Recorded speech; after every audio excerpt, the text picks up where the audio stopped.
नमस्कार साथियों, लोधी कृष्णा राष्ट्रवादी।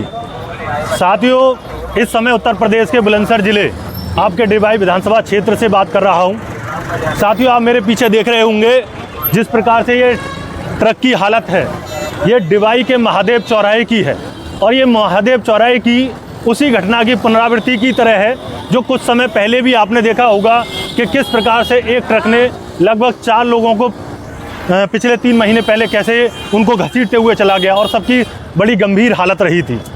और इस बार इसी महादेव चौराहे पर फिर से इस बार फिर से उसी घटना की पुनरावृत्ति हुई है। मेरे सामने आप देख सकते हैं कि किस प्रकार से इस ट्रक की हालत है, आप देख सकते हैं। और ये दुकान, ये मान लीजिए किसी भी प्रकार से ये बची है, सेफ बची है। बाकी बाद में आप देख सकते हैं ये पूरा का पूरा एक्सल से लेकर के आप देखेंगे ये ट्रक की हालत, ये है ट्रक की हालत जो आप एक बार दिखाइए इसमें किस प्रकार से यहाँ पर ये महादेव चौराहा है और उसके बाद में ये ट्रक की हालत है। और उसके बाद में जो दूसरी आपको दिखाते हैं, जो हमने ट्रक से जो भिड़ंत हुई है वो हुई है इस बस की। ये देख लीजिए, ये बस वो बस है जिसमें दूरी के लिए यात्रा करने के लिए जो जाते हैं पैसेंजर, जो लंबी दूरी के लिए जाते हैं। और जनरत वाली ये बस है जो स्लीपर बस है और ये रात्रि में जा रही थी। और आप देख सकते हैं इसकी हालत, देखिए आप किस प्रकार से इसकी जो हालत है, जो बैठने ड्राइवर का स्थान, जो कंडक्टर का स्थान पूरी तरह से क्षतिग्रस्त हो चुका है पूरी तरह से। साथियों, मैं लगातार आपसे पहले भी जब ये घटना हुई थी महादेव चौराहे की, तब भी मैंने आपको लेकर के लगातार कई महीनों तक मुहिम चलाई थी कि लगातार हमारे इस बुलंदशहर क्षेत्र में जो एनसीआर का हिस्सा पड़ता है जिसमें 23 ज़िले आते हैं, और इन 23 ज़िलों में बुलंदशहर क्षेत्र की बात करें तो सबसे अधिक पिछड़ापन आप इस बुलंदशहर क्षेत्र में देखेंगे। और आज आज़ादी को 75 वर्ष हो चुके हैं और 75 वर्ष में आज हम अमृत महोत्सव मना रहे हैं। लेकिन हमारे इस बुलंदशहर क्षेत्र और ख़ास करके इस डिबाई विधानसभा क्षेत्र की बात करूं तो इसकी दुर्गति यह है कि इस डिबाई क्षेत्र को हमेशा ऐसे नेता मिलते रहे जिनके पास में कोई एजेंडा नहीं रहता कि इस डिबाई क्षेत्र को कैसे विकसित किया जाए, इस डिबाई क्षेत्र में कैसे इंडस्ट्री लाई जाए, या कैसे इस क्षेत्र की दुर्घटनाओं पर जो लगातार बढ़ती जा रही हैं उनको कैसे कम किया जाए, या इस डिबाई क्षेत्र के लोगों को इलाज के लिए जो हमेशा अलीगढ़ या नोएडा या दिल्ली भागते हैं उनके लिए कभी भी यहाँ पर अपने क्षेत्र में कभी इलाज नहीं मिलता, उनके इलाज की व्यवस्था कब कराई जाए। हालांकि यहाँ पर मौका देते हैं, चाहे सांसद हो चाहे विधायक हो, पुनरावृत्ति होती है लगातार। यहाँ पर अगर सांसद की बात करें तो 10 साल बीत चुके हैं, इसके बाद में फिर से 5 साल दी है यहाँ की जनता ने।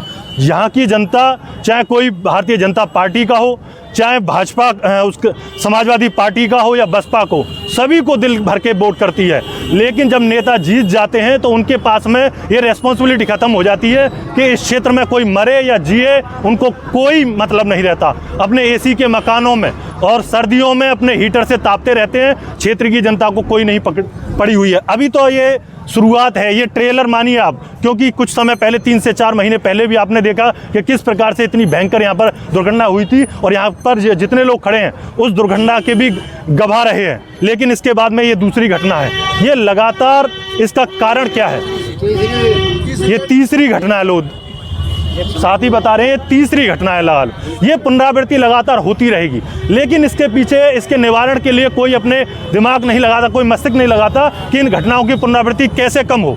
इसके पीछे कारण है कि आप देखेंगे कि लगातार डिबाई क्षेत्र में दुकानों के बढ़ने से लगातार क्षेत्र का छोटा मोटा जो लोग हैं जो लगातार अपने बिजनेस के लिए दुकानों को लेकर के अपने डिबाई क्षेत्र में काम कर रहे हैं, लगातार इससे संख्या बढ़ती जा रही है। और ट्रैफिक की भी समस्या रहती है हमेशा। यहाँ पर 2 से 4 पुलिसकर्मी भी मुस्तैद रहते हैं हमेशा, क्योंकि वो ट्रैफिक के आवागमन के लिए। लेकिन सबसे बड़ी बात मैं फिर से कहूँगा, इस डिबाई क्षेत्र में सबसे इतने समय से मांग उठ रही है कि इसमें एक बाईपास बने, जो आप पीछे इसी रास्ते पर ये नरोरा से होते हुए बुलंदशहर और अलीगढ़ के लिए निकलता है ये मार्ग। इसी पर जो काली नदी, नीम नदी के नाम से भी जानी जाती है, काली नदी के नाम से जानी जाती है, उसके पास से होते हुए एक बाईपास की मांग लगातार चल रही है। 2011 में भी सर्वे हुआ था, लगातार सर्वे होता रहता है, लेकिन बाईपास नहीं आता, जिसकी सबसे अधिक आवश्यकता है इस डिबाई क्षेत्र को। यदि बाईपास आ जाए तो शायद आपको ऐसी जो दुर्घटनाएं देखने को नहीं मिलेंगी, क्योंकि बाईपास की जो मांग है, आप देखेंगे नरोरा वाला जो मार्ग है वहाँ पर नाला पड़ता है, नाला से होते हुए आपका ये पूरा का पूरा डिबाई क्षेत्र को क्रॉस करता हुआ कर्णवास रोड को कर्णवास से होते हुए वाहन हैं उनकी गिनती कम होगी इस सड़क पर। आप देखेंगे लगातार कई बार किलोमीटर लंबा जाम भी हो जाता है और मंगल दिवस वाले दिन तो काफ़ी भीड़ रहती है, लेकिन उसके बावजूद भी अभी भी ऐसा लगता है कि शायद और दुर्घटनाओं का इंतजार कर रहा है ये क्षेत्र। और मैं समझता हूँ यहाँ के जो नेता हैं लगातार 75 वर्ष से हर 5 साल पर जीतते हैं, लेकिन जीतने के बाद में उनके पास विकास के एजेंडे नहीं रहते। ना सांसद ना विधायक यहाँ पर क्षेत्र में बनते आ रहे हैं और बनते बनते बस कहीं ना कहीं इस क्षेत्र में ना तो आपको इस क्षेत्र में देखने को मिलेगा कि ऐसी, अगर मैं गारंटी देता हूँ इस बात की, यहाँ पर इतने लोग हैं, अगर इन 17 लोग जो यहाँ पर गंभीर रूप से घायल हैं, इन 17 लोगों में से एक भी व्यक्ति का इस डिवाइस क्षेत्र में इलाज नहीं हो रहा होगा। एक भी व्यक्ति का या तो वो रेफर कर दिए गए होंगे बुलंदशहर या फिर नोएडा या फिर अलीगढ़। ऐसा लगता है कि इस डिवाइस क्षेत्र के जो लोग हैं वो अलीगढ़ में वोट करते हैं, बुलंदशहर के इस डिवाइस क्षेत्र में वोट नहीं करते, क्योंकि सुख सुविधाएं आपको मिलेंगी तो या तो अलीगढ़ जाइए आप किसी भी चीज़ के लिए। और मैंने कई बार आपको लगातार इस चीज़ को लेकर के भी आपको चेताया है कि गर्भवती महिलाओं को लेकर के भी अलीगढ़ ही भागना पड़ता है। छोटी दुर्घटना हो जाए, अभी भी कोई घटना हो जाए तो डिवाइस क्षेत्र में आपको इलाज नहीं मिलेगा। यहाँ के जो सरकारी जो अस्पताल हैं वो सिर्फ रेफर केंद्र हैं कि आप सबसे पहले इनको जब एक्सीडेंट हुआ होगा तो इनको डिवाई के हॉस्पिटल में लेकर के जाया गया होगा। सबसे पहले बुनियादी के डिवाई के जब लेकर के जाएंगे उसके बाद तुरंत वहाँ से रेफ़र कर दिया जाएगा, उनकी फाइल बना दी जाएगी और उसके बाद में उनको रेफ़र कर दिया जाएगा अलीगढ़ या फिर नोएडा या दिल्ली के लिए। एक प्राथमिक इलाज जो मिलना चाहिए एक व्यक्ति को, वो भी आपके इस डिवाई विधानसभा क्षेत्र में नहीं मिल सकता। और मैं कहूँगा, मैं इसी क्षेत्र का निवासी हूँ और यहीं का नागरिक हूँ, मुझे ऐसा लगता है कि इन चीज़ों के अभाव में हम भगवान भरोसे जी रहे हैं और भगवान भरोसे हम कब तक जीते रहेंगे, इसका आंसर ना नेताओं के पास है और जो बनते आ रहे हैं, ना सांसदों के पास, ना विधायकों के पास। छोटी छोटी चीज़ों को लेकर के भी बेसिक बुनियादी चीज़ नहीं है। मैं हमेशा कहता हूँ शिक्षा के लिए इतने युवा यहाँ पर हैं, शिक्षा की बात करें, एक भी आपके पूरे क्षेत्र में एक भी इस बुलंदशहर इसके डिवाई विधानसभा क्षेत्र में एक भी ऐसा महाविद्यालय नहीं है जहाँ पर जाकर के एक भी बच्चा हमारा या हमारी बहन बीएससी कर सके, लॉ कर सके या इंजीनियरिंग की पढ़ाई कर सके या पीएचडी कर सके। कोई एक स्कूल नहीं है।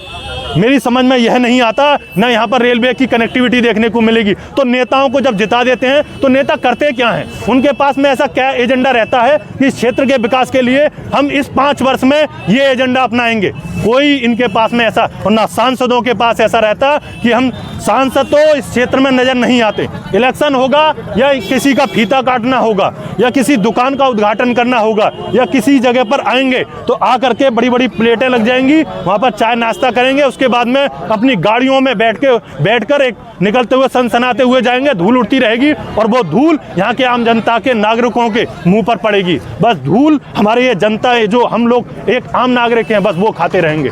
साथियों, ये अपने डिवाई विधानसभा क्षेत्र की ये चीज़ें हैं और मैं समझता हूँ कि यहाँ के लोगों को भी ये समझना चाहिए और अपने नेताओं से जिनको आप वोट देते हैं उनसे ये सवाल जरूर पूछना चाहिए कि ऐसी आने वाले समय में जो यातायात की जो कनेक्टिविटी है, जो यातायात की दुर्घटनाएं हो रही हैं, इनको आप कब रोकोगे? कब हमारे क्षेत्र में इलाज के लिए सुविधाएं उपलब्ध कराओगे? कब हमारे क्षेत्र में आप शिक्षा के लिए सुविधाएं उपलब्ध कराओगे? कब हमारे क्षेत्र में रेलवे कनेक्टिविटी दिल्ली और नोएडा से जोड़ेंगे? ऐसी सवालों पर आपको इन जनताओं को, नेताओं से सवाल पूछने चाहिए। साथियों, सबसे बड़ी आप देख रहे होंगे, मैं तो ये प्रार्थना करूँगा ईश्वर से, प्रकृति से कि जो इसमें 17 लोग बताए जा रहे हैं जो गंभीर रूप से घायल हैं, उनको कम से कम मैं प्रार्थना करूँगा कि कम से कम उनको कम क्षति हो। और देखना होगा साथियों, ये 17 परिवार नहीं है, ये 17 लोग नहीं हैं, उनके परिवार हैं, उनके जुड़े रिश्तेदार हैं। ना जाने किसको कितनी पीड़ा हो रही होगी इस समय, क्योंकि एक दुर्घटना में पूरा का पूरा उसका परिवार पीछे हो जाता है, 10 साल पीछे। आप देख रहे होंगे, देखिए कितना ये रात दिन चलाने वाले जो यातायात करने वाले, अब ये देखिए ट्रक की क्या हालत है। आप देख सकते हैं पूरी तरह से कि रात बरात में अपना पूरा एकदम से कंबल वंबल ओढ़ने का, ये वो लोग नहीं है जो एसी के मकानों में बैठ सकें। देखिए आप ऐसी गंभीर हालत में देखिए, फटे पुराने कपड़े ओढ़ करके ये रात बिरात ऐसे मालों को ढो करके एक स्थान से दूसरे स्थान तक पहुंचाते हैं। सोचिए इनके जीवन के जो अधिकार की, अब सोचिए कि कौन सुनवाई करेगा साथियों। अब इसमें ना तो ड्राइवर और यहाँ पर जो कंडक्टर बेचारा जो सो रहा होगा उसकी हालत क्या होगी। इसके बाद में आप ये देखिए जो दुकान यहाँ पर बची हुई है, ये मान लीजिए भगवान भरोसे, मैं पूरा क्षेत्र कहता हूँ, ये पूरा क्षेत्र ही भगवान भरोसे है, क्योंकि आप देखेंगे कि ये दुकान भी सेफ बची है। जितनी तेज़ी से यहाँ पर ये बढ़ंत हुई है, ये तो बहुत बड़ी खुदकिस्मत है। लेकिन और पीछे ये देखिए जनरत, आप देखिए एक बार और दिखाइए इसको, इसकी हालत देखिए आप पूरी के पूरे। यहाँ पर ड्राइवर का बैठने के स्थान की आप पूरी की देखिए आप, यहाँ पर कंडक्टर सो रहा होगा, इसकी भी हालत देखिए आप। और ये जो बस है, ये देखिए आप, ये स्लीपर बस है, ये स्लीपर बस है जो एक लंबी दूरी के लिए, हो सकता है ये बस कुंभ के लिए जा रही हो या कहीं अन्य जगह के लिए, लेकिन ये ट्रैवल बस है, ये ट्रैवल है। सोचिए उनको क्या पता होगा। और आप देख सकते हैं इसमें, आप देख सकते हैं कि किस प्रकार से, आगे हम वीडियो में खून के कतरे नहीं दिखाना चाहते क्योंकि कई बार कंटेंट आ जाता है वायलेट कंटेंट। आप देख रहे हैं इसमें रक्त की छींटें पड़ी हुई हैं। सोचिए साथियों किस हालत में इस समय वो ड्राइवर होंगे और इसमें जो आराम कर रहे होंगे, जो जा रहे होंगे, और उन पर क्या बीत रही होगी। और उनके अभी भी लोकसभा में खड़े होकर के या संसद भवन में खड़े होकर के इस क्षेत्र के विकास की आवाज़ नहीं उठाते, नहीं आती। कभी आपने देखा होगा कि कभी टीवी पर बोलते हुए सुना होगा कि इस क्षेत्र के लिए विकास की मांग कर रहे हैं, कभी नहीं। ना जाने ऐसा क्या करते हैं और उनके पास में क्या एजेंडे, बस एजेंडा शायद हो सकता है या तो हिंदू मुस्लिम हो जाए या फिर जाति हो जाए, या बस इसी प्रकार से इन एजेंडों पर ही काम करते हैं। विकास पर कोई एजेंडा नहीं, उनके पास में ऐसा कोई मॉडल नहीं है या ऐसी कोई मांगे नहीं है जिनको लेकर के वो आगे चल सकते हैं। ये लगातार, मैं आपसे फिर से कहता हूँ, लगातार इस चीज़ के लिए आवाज़ उठाइए, इस मुहिम का हिस्सा बनिए कि आपके क्षेत्र में विकास हो।